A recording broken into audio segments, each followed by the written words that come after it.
육군이 아미 타이거 플러스 도약의 일환으로 인공지능 로봇 전력화 로드맵을 공개했습니다. 육군은 2028년까지 실증 부대를 중심으로 피지컬 AI 기반 로봇 생태계를 구축하고 2032년에는 GP와 GOP, 경계작전 대테러 부대를 대상으로 로봇 전력화를 확대한다는 목표를 내놨습니다. 국방부가 올해를 국방인공지능 전환의 원년으로 삼고 전년 대비 4배인 약 1,300억 원의 AI 예산을 투입할 계획입니다. 국방 AI 대전환의 컨트롤 타워 역할을 맡은 원종대 국방부 차관보는 올해 5곳의 국방 인공지능 전환 거점을 만들고 국방 통합 AI 센터 구축에 토대를 마련할 것이라 밝혔습니다. 남수단 재건지원단 한빛부대 역사상 처음으로 아버지와 아들이 함께 파병에 나서게 됐습니다. 2일 편성식을 갖고 본격적인 파병 준비에 돌입한 한빛부대 21진의 최상영 상사와 최지한 일병이 그 주인공입니다. 특히 아들 최일병은 파병에 지원하기 위해 전역을 3개월가량 연기했습니다.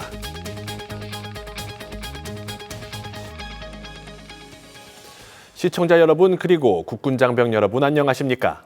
KFN 뉴스 시작합니다.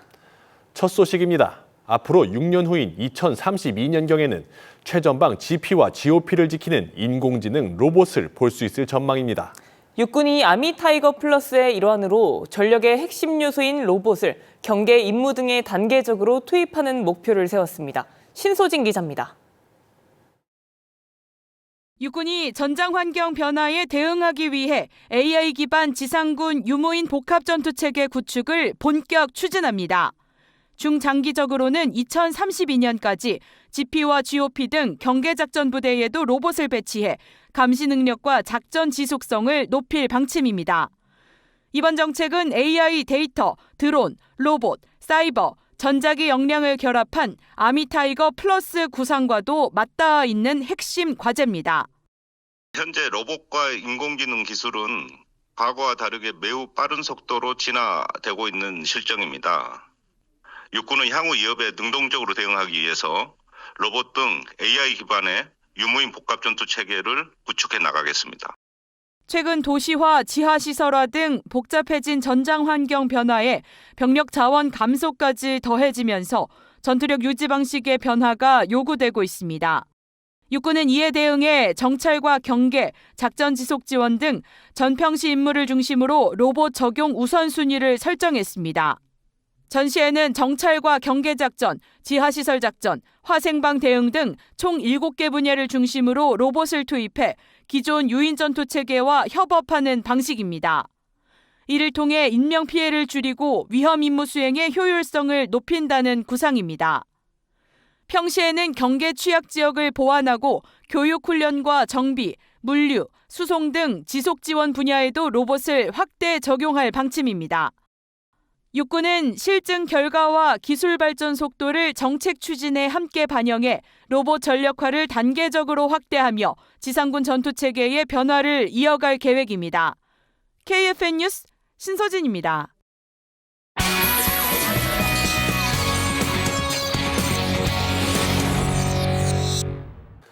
국방부가 신설한 AI 담당 차관보는 전력과 군수, 정보화 전반을 인공지능으로 재설계하는 국방 AI 대전환의 컨트롤 타워입니다. 국방 AI 발전의 골든타임으로 불리는 향후 3년, 어떤 전략으로 첨단과 기술군 전환을 이끌지 국방부 원종대 차관보를 모시고 직접 들어보겠습니다. 안녕하세요. 예, 안녕하세요. 일단 전체적인 전망부터 살펴보도록 하겠습니다. 국방부가 올해를 국방 AI 경쟁의 원년으로 보는 이유는 무엇이고 국방부가 말하는 국방 AI 대전환의 핵심 전략은 무엇인지 말씀 부탁드리겠습니다. 금년도에 들어서 새로운 정부에서는 AI 3대 강국 도약을 목표로 하고 있고 저희도 이에 맞춰서 AI 예산을 작년에 비해서 4배를 올렸고요. 대부분이 새로운 사업을 하기 위한 사업 예산으로 반영을 하였습니다. 특히 이러한 늘어난 예산을 효율적으로 활용하기 위해서 AI 조직도 대폭적으로 강화하였습니다. 우선은 이제 AI에 대해서 조금만 설명을 드리면 AI 발전을 위해서는 크게 3가지 요소가 가장 핵심적인 요소입니다. 첫 번째는 데이터, 두 번째는 AI 모델, 세 번째는 AI를 발전시키기 위한 인프라라고 말씀드릴 수 있겠습니다. 금년부터 이 세 가지 요소에 대해서 본격적으로 사업을 추진하고 발전시킬 것이기 때문에 금년을 AX 원년으로 저희들은 생각을 하고 있습니다. 네, 보통 밖에서 국방 분야 AI를 이야기할 때 내부의 인력도 부족하고 또 국방 데이터의 경우 접근도 어려워서 국방 분야 AI 개발을 회의적으로 보는 시각이 있는데요. 앞으로 달라질 점이 있을까요? 예, 우선은 이제 인력에 대해서는 사실 과거서부터 그 군 특화 AI 전문 교육을 실시해 와서 한 600여 명 이상의 전문 요원은 우리가 양성을 해놨습니다. 하지만 금년서부터는 좀 더 이 교육을 굉장히 강화를 시킬 예정이 있고요. 특히 더 중요한 것은 보직 관리가 되게 중요하다고 생각합니다. 교육을 시켰지만 이 교육받은 인재를 군의 AI 발전을 위해서 일할 수 있는 이러한 경력 관리하는 부분이 굉장히 중요하기 때문에 이 경력 관리에 대해서도 또 새롭게 더 발전된 방안을 모색할 생각이 있습니다. 금년에 저희들이 국방 AI 데이터 센터에 관한 예산을 확보를 했고 어떻게 개발하고 수립할지에 대한 기본적인 계획을 수립하는 사업을 올해부터 시작을 할 것입니다. 이 국방 AI 데이터 센터는 그 국방에 관한 인재뿐만 아니라 데이터, 그 다음에 인프라, 즉 GPU가 될 텐데요. 이러한 국방의 AI를 발전시킬 수 있는 모든 요소를 집대성해서 새로운 전문가들이 국방의 AI를 적용시킬 수 있는 새로운 기술을 개발시킬 수 있는 최적의 환경을 제공할 예정에 있습니다. AI 데이터 센터가 건립되기 전까지의 시간이 있을 것입니다. 그 시간에 대해서는 AX 거점 사업을 올해부터 시작을 해서 올해 5개의 AX 거점을 수립할 예정이 있습니다. 민과 군이 우리 군에 필요한 AI 기술을 같이 개발하는 공간으로 활용할 것이고 거기에 필요한 데이터는 우리 군이 제공을 할 것입니다. 다만 이 AX의 거점의 관리는 우리 군에서 할 것이기 때문에 상당히 안전한 공간이 될 것입니다. 네, 또 다양한 효과를 위해서 국방부가 민간 AI 협력 조직을 확대한다고 들었습니다. 이 부분에 대해서는 어떤 계획 갖고 계십니까? 예, 군산학 협력센터라고 또 말씀드릴 수 있겠습니다. 실제로 AX 거점을 군산학 협력센터로 쓸 수도 있고요. 또는 별도의 협력센터를 만들 수도 있습니다. 다만 중요한 것은 이제는 과거의 국방 연구 개발을 하는 틀 내에서 국방의 전문가들만 하는 AI 개발은 불가능하다. 민간의 기술을 우리가 빨리 습득을 하고 이러한 센터들뿐만 아니라 제도도 AI의 민간 기술이 빨리 군으로 접목시킬 수 있는 그런 제도도 지속적으로 발전시켜야 된다고 생각을 하고 있고요. 국방은 테스트 베드를 제공하고 민간은 기술을 제공해서 새로운 가치를 창출하는 작업은 지속적으로 발전시키고 확대시켜 나갈 예정이 있습니다. 네. 그럼 앞으로 전력과 군수, 정보화 영역이나 실제 군 작전 그리고 무기 체계 운영에서 어떤 변화가 일어나게 될까요? 무기 체계만 보면 굉장히 많은 응용이 있을 수가 있습니다. 예를 들어서 GOP 과학화 경계 시스템에서 AI를 이용해서 오경부위를 낮출 수도 있고요. 드론도 군집 드론을 AI를 이용해서 한 명이 수십 대의 드론을 운영할 수도 있고요. 또 어떤 이제 분석가들이 보는 여러 가지 영상을 AI를 이용해서 정확하게 빨리 판단을 할 수 있고 이러한 정보들을 묶어서 AI가 상황 판단을 해서 지휘관한테 가장 적절한 판단을 제공할 수도 있을 것입니다. 국방의 모든 분야에서 AI를 이용해서 이 일의 효율성을 높이는 작업을 또 계속 병행해 나갈 것입니다. 네, 지금까지 국방부 원종대 차관보와 함께했습니다. 네, 오늘 말씀 감사합니다. 네, 감사합니다. 네. 방위사업청이 K방산 스타트업 육성을 위해 54억 원 규모의 예산을 투입합니다. 방산 육성 지원 사업 설명회에는 미래 K방산의 주역을 꿈꾸는 이들로 인산인해를 이루었습니다. 안재영 기자가 취재했습니다. 방산 분야 중소기업 관계자들로 가득 찬 행사장에 현장 등록을 위한 발길이 끊이지 않습니다. K방산의 진입 문턱을 낮추기 위한 이번 통합 설명회는 방산 분야 중소, 벤처기업 지원 제도와 방위력 개선 사업 등이 소개됐습니다. 앞선 창원에선 약 600여 명이 참석했고 서울에서 열린 이번 설명회엔 350여 명이 참석해 큰 관심을 보였습니다. 어떤 면에서 저희 한국의 국방력을 강화시킬 수 있을지 여러 사업 기회를 도모하고자 여기 사업 설명회에 참여하게 되었습니다. 저는 창업을 하고 있는 입장이거든요. 특히 K방산 스타트업에 대한 지원에 대해서 관심이 있어서 왔습니다. 이에 맞춰 올해부터 추진되는 54억 원 규모의 K방산 스타트업 육성 사업에 대한 구체적인 내용이 발표돼 많은 관심을 이끌었습니다. 첨단 AI엔 GPU 인프라 구축이 필수인 만큼 AI 기업 대상 GPU 인프라 구축 비용 보전 방안도 발표됐습니다. 이 밖에도 평가 비용 보상 제도와 글로벌 공급망 진입 지원 고도화 등 중소기업이 적극적으로 방산 시장에 도전할 수 있도록 다양한 방안이 논의됐습니다.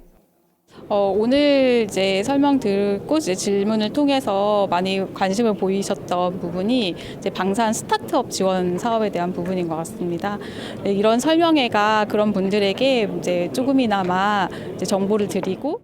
저 맨 앞자리에 앉았거든요, 일부러. 그래서 정말 많은 그런 정보를 볼 수 있었고 너무 되게 많이 도움이 됐습니다. 방사청은 설명회 지역을 기존보다 확대해 창원과 구미, 서울, 광주, 대전 등 5개 지역에서 순차적으로 진행하고 있으며 사전 접수 없이 희망하는 누구나 현장 접수를 진행하고 있습니다. 방위사업청은 잠재력 있는 중소기업들이 K방산의 주역으로 성장할 수 있도록 관련 정책 지원을 지속해 나간다는 방침입니다. KFN 뉴스 안지현입니다. 캐나다 잠수함 사업 수주전에서 한국과 독일이 국가 대항전을 벌이고 있습니다. 한국을 찾은 캐나다 국방조달 특임 장관은 우리 기술로 만든 최신의 잠수함 장영실함에 승함해 그 우수성을 직접 확인했는데요. 잠수함 사업의 관건은 경제적 이익이라고 강조했습니다. 박인배 기자입니다. 우리나라 3,600톤급 잠수함 장영실함에 대한 소개가 한창입니다. 설명을 듣는 인물은 스티븐 퓨어 캐나다 국방조달 특임 장관. 60조 원 규모의 캐나다 잠수함 사업 조달 업무 최고 책임자로 우리 잠수함의 우수성을 확인하기 위해 직접 나선 겁니다.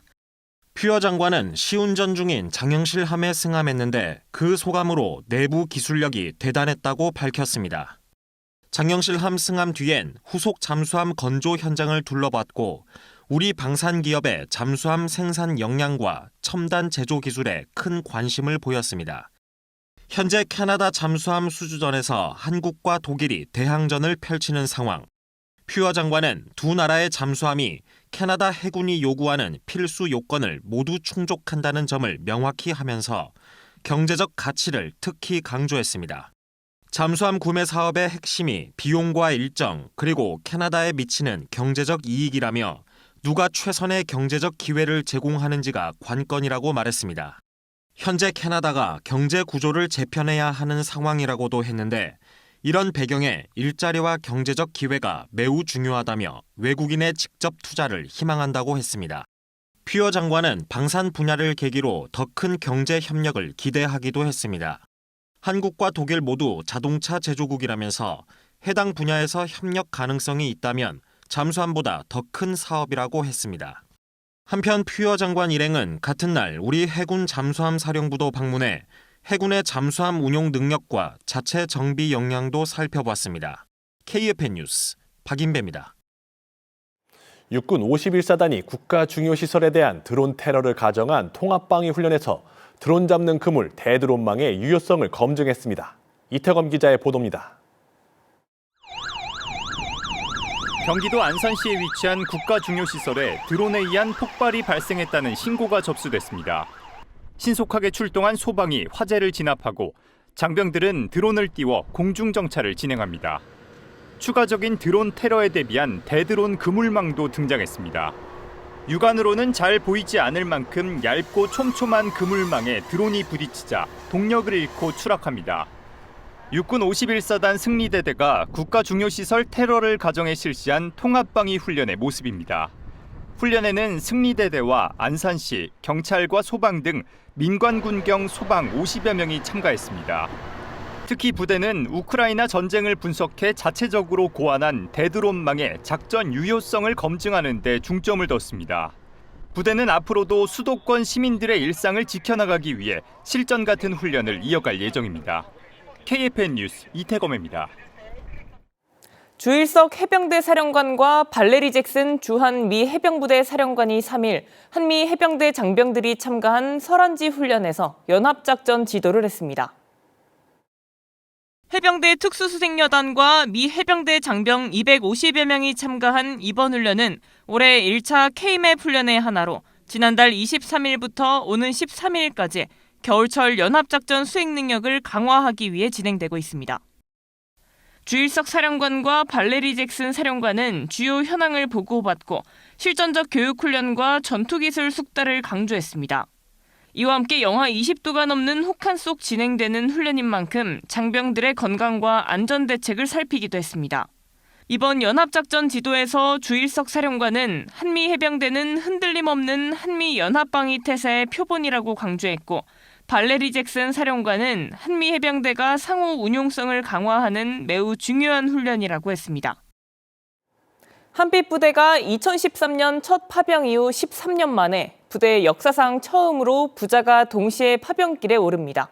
전역을 미루고 지원한 아들과 같은 부대 소속으로 임무에 나서는 아버지를 포함해 한빛부대 21진이 편성식을 가졌습니다. 박준혁 기자가 현장 취재했습니다. 2월 2일 육군 국제평화지원단 파병교육센터. 2026년 2월 2일부로 한빛 21진 편성을 명받았습니다. 예, 신고합니다. 한빛부대 21진이 편성식을 갖고 본격적인 파병 준비에 돌입했습니다. 이번 21진에는 부대 창설 이후 처음으로 간부인 아버지와 병사인 아들이 같은 부대 소속으로 파병길에 오릅니다. 공사과 최상영 상사와 작전지원대 최지환 일병. 아들은 전역을 약 3개월 연기하고 파병에 지원했습니다. 아들과 함께 해외 파병 활동을 하게 돼서 기쁘지만 또 큰 책임감을 느끼고 있습니다. 아버지랑 함께 유엔 평화 임무 유지를 또 하게 되어서 굉장히 기쁘고 남들이 할 수 없는 경험이라고 생각해서 잘 무사히 마무리할 수 있도록 열심히 하겠습니다. 21진은 준비단장 이정대 대령을 중심으로 총 267명 규모로 편성됐습니다. 파병 전 장병들은 국제평화활동센터에 유엔 공식 교육 과정을 이수하고 현지 적응 훈련과 공병, 경비, 의무, 작전 지원 등 각 기능별 주특기 훈련으로 임무 수행 능력을 끌어올릴 계획입니다. 네, 우리 한빛부대원 모두가 대한민국의 국가대표라는 자부심을 가지고 모두가 하나 되어 남수단의 평화와 희망을 전달할 수 있도록 최선을 다하겠습니다. 활동 지역은 한빛부대가 주둔 중인 보르 일대로 지역 주민들의 자립 기반을 돕는 임무가 핵심입니다. 현지에선 도로와 공항시설 등 인프라 재건을 지원하고 주민 대상 직업 교육과 의료 지원 같은 인도적 프로그램도 함께 추진할 계획입니다. 한빛부대 21진은 오는 4월까지 집중 준비 기간을 거친 뒤 12월까지 현장에서 임무를 수행할 예정입니다. KFN 뉴스 박준혁입니다. 6.25 전쟁 당시 수여가 결정됐지만 주인을 찾지 못했던 무공훈장이 76년 만에 참전 영웅에게 직접 전달됐습니다. 현장에 이경섭 기자가 다녀왔습니다. 6.25 전쟁 직후 혼란 속에서 수여가 결정되고도 전달되지 못했던 무공훈장이 뒤늦게 주인을 찾습니다. 육군 인사사령부는 2일 경기도 화성시 동탄구의 한 아파트 경로당에서 6.25 참전 영웅 홍성경 옹에게 화랑 무공훈장을 전수했습니다. 현장에는 홍 옹과 가족, 지역 주민들이 참석해 훈장 수여 과정을 함께 지켜봤습니다. 홍성경 옹은 6.25 전쟁 당시 9사단과 22사단에서 육군 병으로 복무했으며 전쟁 이후에도 군에 남아 27년간 다양한 임무를 수행한 뒤 1976년 3월 준위로 전역했습니다. 전쟁 당시 공로로 수여가 결정됐지만 전쟁 이후 행정 혼선과 기록 누락으로 훈장은 오랫동안 전달되지 못했습니다. 육군 인사사령부 6.25 무공훈장 찾아주기 조사단은 참전 용사 정보와 병적 자료, 국가보훈부 정보를 하나씩 대조해 주인을 찾았습니다. 가족들은 생전에 훈장을 전달받게 된 점이 뜻깊다고 말했습니다. 용맹한 군인이셨던 할아버지의 명예로운 무공훈장을 살아계실 때 수여받으셔서 정말 기쁩니다. 할아버지의 명예를 지킬 수 있게 찾아주신 조사단 여러분께 감사드립니다. 수도군단 군악대가 준비한 축하 공연이 이어지며 행사는 따뜻한 분위기 속에 마무리됐습니다. 오랜 시간이 지나 훈장은 주인을 찾았습니다. 국가는 남겨진 기록을 토대로 참전 용사에 대한 예우를 계속 이어가고 있습니다. KFN 뉴스 이경섭입니다. 공군 18전투 비행단이 VR을 활용한 안전운전 교육을 전입 운전병 대상 정규 교육 과정으로서 최초 시행했습니다. 김은진 기자의 보도입니다. 공군 18전투 비행단이 지난 2일 한국도로교통공단 강릉교육장에서 전입 운전병을 대상으로 VR을 활용한 운전 교육을 실시했습니다. 전입 운전병들은 실제 도로 환경과 비슷한 상황을 시연해주는 VR 장비를 착용하고 도로 위에서 발생할 수 있는 돌발 상황에 대한 대처 능력을 길렀습니다. 과거 VR 교육을 체험했을 때 우리 부대 장병들도 이런 교육을 받을 수 있으면 좋겠다라는 생각으로 정규 교육을 추진하게 되었습니다. 앞으로도 부대 장병의 전문성 향상을 위해 효과적이고 창의적인 교육 방안을 지속 고민하겠습니다. 18전비는 올해부터 전입운전병 정규교육 과정에 VR 운전교육을 포함시키고 분기별 1회씩 연간 총 4번의 교육을 실시합니다. 또 한국도로교통공단에서 전문가를 초빙해 교통안전 특강 등도 진행할 계획입니다. 실제 도로에선 경험하기 힘든 위험한 상황들을 VR을 통해 간접적으로 경험해 볼 수 있어 도움이 많이 되었습니다. 위험한 상황이 발생하지 않는 것이 가장 좋겠지만 그러한 상황이 생기더라도 오늘을 바탕으로 잘 대처할 수 있을 것 같습니다. 18전비는 운전요원의 기량 향상과 부대 내 안전한 운전 환경 조성을 위해 힘쓸 방침입니다. KFN 뉴스 김은진입니다. 우리 정부와 폴란드가 안보 협력 강화를 위한 공식 협의체를 최초로 가동했습니다. 정현두 외교부 외교전략정보본부장은 로베르트 쿠피에츠키 폴란드 외교부 안보 담당 차관 겸 총리실 국가안보보좌관과 제1차 한 폴란드 안보전략협의회를 열었습니다. 양측은 주요 방산 협력 파트너로서 그동안 축적된 신뢰를 바탕으로 중장기적 대외 전략과 안보 협력 분야를 더욱 확대해 나갈 필요성에 공감했습니다.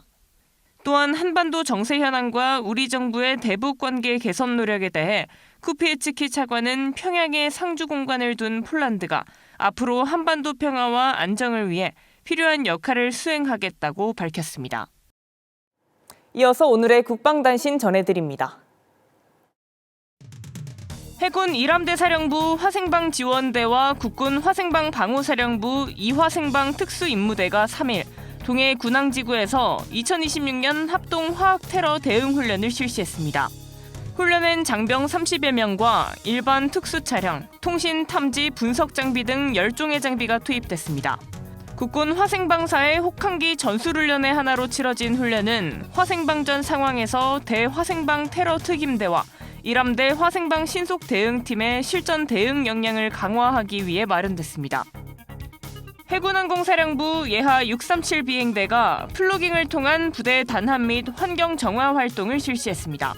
이번 플로깅은 637 비행대가 창설 6주년을 맞아 부대원들의 단합과 체력을 증진하고 지역사회 일원으로서 도움을 보태기 위한 환경 정화 활동의 하나로 기획됐습니다. 637 비행대 총원은 진해로 인근 해안도로 일대 4km를 달리며 쓰레기들을 수거하고 잡목들을 제거했습니다. 공군 오공중 기동비행단 주임원사단이 부대 경납고에서 사랑의 붕어빵 나눔 행사를 열었습니다.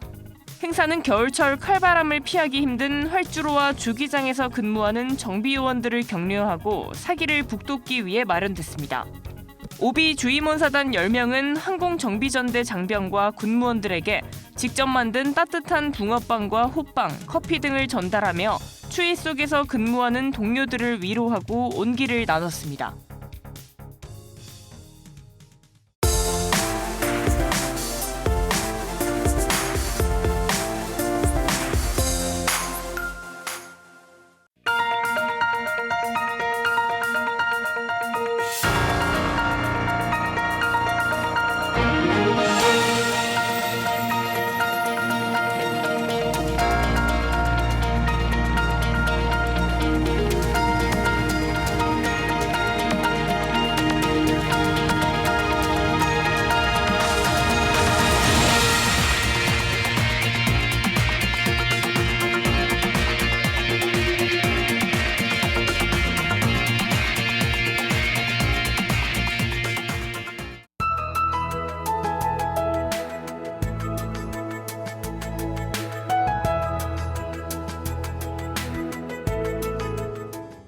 기상정보입니다.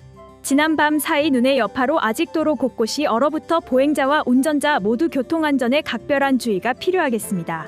자세한 날씨 알아보겠습니다. 내일 예보입니다.